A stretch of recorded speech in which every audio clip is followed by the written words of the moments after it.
ఇక్కడ ఇంకొకటి సార్, ఇది అంటే చాలా మంది ఎవరు చెప్పి ఉంటారు నాకు తెలిసి. ఇప్పుడు మ్యూచువల్ ఫండ్ రిటర్న్స్ విషయం చూద్దాం సార్. అందరూ చెప్పేది ఏంటి సార్, ఒక 12% చెప్తున్నారు. 12% CAGR ఉంటుంది యాన్యువల్ గా అని చెప్తున్నారు. అవును. ఇప్పుడు 12% ఎట్లా వచ్చింది సార్? అది మీకు లాజిక్ చెప్తాను. మన ఇన్ఫ్లేషన్ ఎంత సార్? 4 to 5%. ఇప్పుడు ఒక ప్రోడక్ట్ ఉంది సార్, ఇప్పుడు ఒక పెన్నే ఉంది సార్. ఇప్పుడు ఒక పెన్ను కాస్ట్ 10 రూపాయలు ఉంది ఇప్పుడు, అవునా కదా సార్? ఏ పెన్ తీసుకున్నా 10 రూపాయలు ఉంటుంది. ఒకప్పుడు అది 2 రూపాయలు ఉండేది సార్. ఆ 2 రూపాయలు కాస్త 10 రూపాయలు ఎందుకైంది సార్? సో దీంట్లో ఒకటి, ఆ 10 రూపాయల్లో ఒకటి ఏంటంటే ఇన్ఫ్లేషన్ వల్ల ప్రోడక్ట్ కాస్ట్ పెరగడం వల్ల అయింది. సో మీరు ఒక NAV 10 రూపాయలు తీసుకున్నారు అనుకోండి. అప్పట్లో ఒక NAV 10 రూపాయలు తీసుకుంటే ఒక పెన్నుకు సంబంధించిన ఫండే తీసుకున్నారు అనుకుందాం.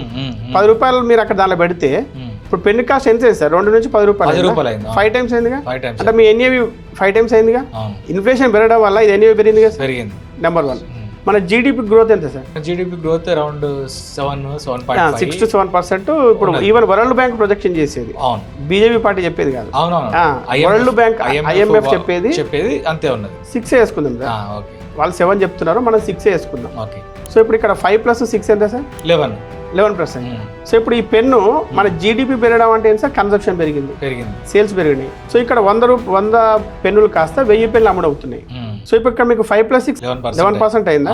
ఇప్పుడు ఇంకా మనం పెన్ను ప్రాఫిట్ లెక్క కట్టలేదు. మీరు చూడండి ఒకసారి, ముంబైలో మీరు లోకల్ ట్రైన్లో వెళ్ళారు సార్ ఎప్పుడైనా? ముంబైలో లోకల్ ట్రైన్లో వెళ్తే మీరు పోనవసరం లేదు. మీరు అక్కడ లోపలికి వెళ్ళాలంటే మధ్యలో నిల్చుంటే వాళ్ళే దోషేస్తారు.